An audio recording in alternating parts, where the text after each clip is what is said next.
Everyone, I hope आप सब अच्छे से हैं और अपने घर में एंजॉय कर रहे हैं।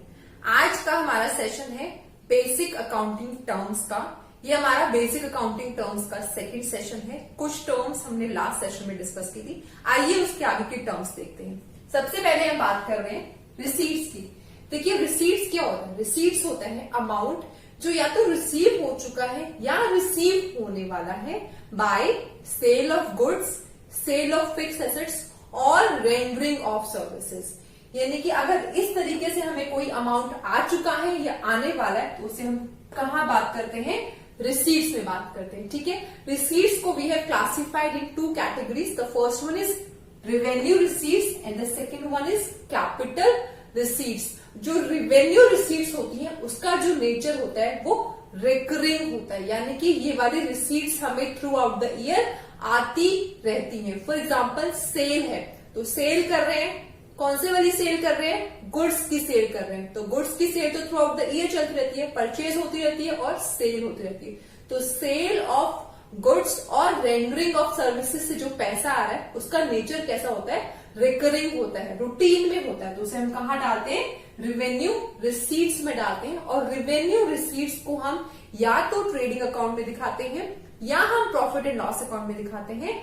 अदरवाइज अगर वो नॉन प्रॉफिट ऑर्गेनाइजेशंस का अकाउंट है तो हम दिखाते हैं इनकम एंड एक्सपेंडिचर अकाउंट में। अब देखिए कैपिटल रिसीट्स जो होती हैं इनका नेचर रिकरिंग नहीं होता, ये कभी कभी हो जाती है। फॉर एग्जाम्पल कोई फिक्स एसेट है उसको हमने सेल कर दिया तो ये रिकरिंग नेचर नहीं है। कोई अपनी फिक्स एसेट बार बार सेल नहीं करेगा तो उससे जो इनकम आती है उसे हम बोलते हैं कैपिटल रिसीट्स। फॉर एग्जाम्पल कोई लैंड एंड बिल्डिंग बेच दी है तो उससे जो पैसा आया है वो कैपिटल रिसीट्स कहलाता है। ठीक है, इसको हम अपनी बैलेंस शीट में दिखाते हैं। आगे देखिए एक्सपेंडिचर। एक्सपेंडिचर क्या होता है? एक्सपेंडिचर पेमेंट होती है जो ऑलरेडी हो चुकी है या होने वाली है for purchase of goods, services या कोई फिक्स एसेट। ठीक है, एक्सपेंडिचर को we have classified in 3 categories. The first one is revenue expenditure, second one is capital expenditure and the third one is deferred revenue expenditure। ठीक है, सबसे पहले बात करते हैं रेवेन्यू एक्सपेंडिचर। रेवेन्यू एक्सपेंडिचर का जो नेचर होता है वो रिकरिंग होता है। ये जस्ट हमारी रेवेन्यू रिसीट्स का ऑपोजिट है। फॉर एग्जाम्पल हम अगर कुछ परचेज कर रहे हैं तो परचेज ऑफ गुड्स की अगर बात करें तो वो थ्रू आउट द ईयर चलता रहता है बिकॉज ये लाइन ऑफ एक्टिविटी है। फिक्स एसेट की बात नहीं की है हमने, गुड्स की बात की है। तो जो रिकरिंग नेचर वाला है उसे हम बोलते हैं रेवेन्यू एक्सपेंडिचर। इसका जो बेनिफिट होता है वो हम उसी अकाउंटिंग ईयर में कंज्यूम कर लेते हैं। इसको भी हम या तो ट्रेडिंग अकाउंट में दिखाएंगे या P&L में दिखाएंगे, अदरवाइज हम इनकम एंड एक्सपेंडिचर अकाउंट में दिखाएंगे जो कि हम बनाते हैं नॉन प्रॉफिट ऑर्गेनाइजेशंस के केस में। उसके बाद हमारा नेक्स्ट आता है कैपिटल एक्सपेंडिचर। कैपिटल एक्सपेंडिचर क्या होता है? ये वाले एक्सपेंसेस कभी कभी होते हैं। फॉर एग्जाम्पल कोई फिक्स एसेट परचेज की है तो उसके लिए जो हमने एक्सपेंस किया है उसको हम बोलते हैं कैपिटल एक्सपेंडिचर। ठीक है, अब ये क्या होता है? ये हम खर्च करते हैं बिजनेस की अर्निंग कैपेसिटी को इंक्रीज करने के लिए। इसको हम बैलेंस शीट में शो करते हैं। Last one is deferred revenue expenditure. ये एक तरीके का रेवेन्यू एक्सपेंडिचर ही होता है, बट क्योंकि इसका अमाउंट बहुत बड़ा होता है हम इसे एक साल में राइट ऑफ नहीं करते, हम इसको आगे के आने वाले कुछ सालों में भी राइट ऑफ करते चलते हैं। ठीक है, इसका जो बेनिफिट्स है वो एक ही साल में यूज नहीं होता, आगे के आने वाले सालों में भी यूज होता है। फॉर एग्जाम्पल हमारा एडवर्टाइजमेंट एक्सपेंसेस है। अगर आज हम किसी चीज का एडवर्टाइजमेंट कर रहे हैं तो उसका ये मतलब नहीं है कि वो अभी 1 महीने उस एडवर्टाइजमेंट का बेनिफिट मिलेगा उसके बाद खत्म हो जाएगा। नहीं, वो हमें लॉन्ग टर्म बेनिफिट देता है। ठीक है, अब इसके बाद आप देखिए नेक्स्ट टर्म है हमारी revenue. Revenue is amount receive और रिसीवेबल फ्रॉम ऑपरेटिंग एक्टिविटी। जितनी भी ऑपरेटिंग एक्टिविटीज है उससे अगर हमें कोई अमाउंट मिल चुका है या मिलने वाला है उसे हम बोलते हैं रेवेन्यू। फॉर एग्जाम्पल हमें कहीं से कमीशन मिला, कहीं से रेंट मिला, तो उसे हम कहाँ पर क्या बात करते हैं, उसे हम बात करते हैं रेवेन्यू की। उसके बाद देखिए एक्सपेंसेस। एक्सपेंसेस क्या होते हैं, cost incurred to generate income. हम अपनी इनकम जनरेट करने के लिए बहुत सारे खर्चे करते हैं। कोई भी बिजनेस स्टार्ट करेंगे तो जब तक हम उसमें पैसा इन्वेस्ट नहीं करेंगे क्या हमें रिटर्न मिल जाएगा? शायद ही कोई ऐसा बिजनेस होगा जिसमें कि बिना इन्वेस्ट किए आपको रिटर्न मिल जाए। तो एक्सपेंसेस क्या होते हैं, these are the cost which are incurred to generate revenue. ठीक है, expenses can be prepaid expenses और outstanding expenses. What do you understand by prepaid expenses? Prepaid expenses वो वाले एक्सपेंसेस होते हैं जो कि एडवांस में पेमेंट कर दी है। आउटस्टैंडिंग एक्सपेंसेस काम तो हो गया बट अभी हमने पेमेंट नहीं की, यानी कि सर्विस अवेल करनी है, कर चुके हैं बट अभी उसकी पेमेंट पेंडिंग है। चलिए कुछ और टर्म्स इस पे हम आगे देखते हैं। इनकम।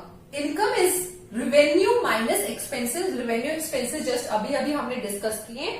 तो हमारी इनकम कैसे निकल के आती है, ये हमारा प्रॉफिट अर्न है, बट ये जो टर्म है ये प्रॉफिट से थोड़ा वाइडर होती है। ठीक है, now what is profit? Profit is income earn from its operating activities. Operating activities से जितनी भी इनकम है उसे हम प्रॉफिट बोलते हैं। Profit को we have classified in two categories. The first one is gross profit and the second one is net profit. Gross profit क्या होता है? Gross profit is revenue minus direct cost or we can say direct expenses. अगर revenue में से हम direct expenses minus करते हैं तो हमारा gross profit निकल के आता है। net profit क्या होता है कि total revenue minus total expenses। यहाँ पे हमने सिर्फ direct expenses माइनस किए, यहाँ पर हम सारे खर्चे माइनस करने वाले, तो क्या निकल के आएगा? Total revenue minus total expenses is net profit. उसके बाद नेक्स्ट आता है गेन। देखिए गेन का नेचर जो होता है वो रिकरिंग नहीं होता, गेन कभी कभी हो जाता है। फॉर एग्जाम्पल कोई फिक्स एसेट अगर हमने सेल की है तो उसे बेचने के बाद जो पैसा हम कमा रहे हैं उसे हम बोलते हैं गेन। ठीक है, ये क्या करता है, ओनर्स की इक्विटी को बढ़ा देता है, इसका मतलब कैपिटल को इंक्रीज कर देता है। लॉस इसका जस्ट अपोजिट होता है, ये भी नॉन रिकरिंग नेचर है। जैसे कि हमने फर्नीचर सेल किया, हमारी फिक्स एसेट थी, हमने उसको कम में बेच दिया तो लॉस हुआ। ठीक है, इससे क्या होता है, ओनर की जो इक्विटी होती है वो डिक्रीज हो जाती है। आगे देखिए, इसके बाद नेक्स्ट आता है परचेजेस। देखिए बच्चों को ना परचेजेस में थोड़ा सा कंफ्यूजन रहता है, 12th तक भी रहता है। क्यों? बिकॉज उनका बेसिक क्लियर नहीं है। परचेजेस में हम क्या कंसिडर करते हैं? देखो परचेजेस हम उसको बोलते हैं व्हेन गुड्स और raw material are purchased either for production और फॉर रीसेल। हम फिक्स एसेट भी परचेज करते हैं लेकिन उसको हम परचेजेस में नहीं डालते। परचेजेस में हम सिर्फ और सिर्फ वो वाली एंट्रीज डालेंगे या वो वाले गुड्स डालेंगे जो कि हम परचेज कर रहे हैं, या तो रीसेल के पर्पज से या उसको प्रोडक्शन के थ्रू कुछ नया फॉर्म देके फिर सेल करने के लिए। ठीक है, सो परचेजेस कैन बी कैश और क्रेडिट। कैश इमीडिएटली हमने पेमेंट कर दिया कैश के थ्रू या बैंक के थ्रू, क्रेडिट कुछ टाइम के बाद हम पेमेंट करने वाले हैं। ठीक है, उसके बाद नेक्स्ट आता है परचेजेस रिटर्न। अब कुछ हमने परचेज किया था, हमें मटेरियल पसंद नहीं आया, इंफीरियर क्वालिटी हो सकता है, एज पर डिस्क्रिप्शन हो सकता है, हमने वो वापस कर दिया तो उसे हम क्या बोलेंगे? Purchases return. नेक्स्ट देखिए सेल्स। सेल्स अब हम बात करते हैं कई बार कि अगर फिक्स एसेट सेल की है तो वो सेल्स में डालिए, नहीं, सेल्स में हम सिर्फ और सिर्फ वो वाले गुड्स की बात कर रहे हैं जो कि हमने परचेज किए थे with the purpose of resale या प्रोडक्शन करके कुछ चेंजेस करके कोई नया फॉर्म डेवलप करके उसको सेल करना। ठीक है, यानी कि गुड्स और सर्विसेज को हम सेल में डालते हैं। It can be again cash और क्रेडिट। सेल्स रिटर्न भी होता है, हमने माल बेचा था, सामने वाले को नहीं पसंद आया, कुछ भी रीजन हो सकता है, उसने वो वापस कर दिया तो वो क्या होगा? Sales return. उसके बाद नेक्स्ट आता है revenue from operations. Revenue from operations का मतलब जैसे कि हमें इसके ऑपरेशंस नाम से समझ आ रहा है कि वो वाला रेवेन्यू जो कि हमें ऑपरेटिंग एक्टिविटीज से अर्न हुआ है। आई होप आपको आज ये वाले टर्म्स भी क्लियर हो गए हैं। हम नेक्स्ट सेशन में जो बाकी की बची हुई टर्म्स हैं वो डिस्कस करेंगे। अगर आपको मेरी ये वीडियो पसंद आई है तो काइंडली सब्सक्राइब माय चैनल। अगर अभी तक सब्सक्राइब नहीं किया है, along with the bell icon उसे प्रेस करेंगे तो जितने भी मेरे फ्यूचर की वीडियोस हैं उनकी नोटिफिकेशंस आपको मिलते रहेंगे। Do not forget to share also, like, and thank you so much for watching my videos.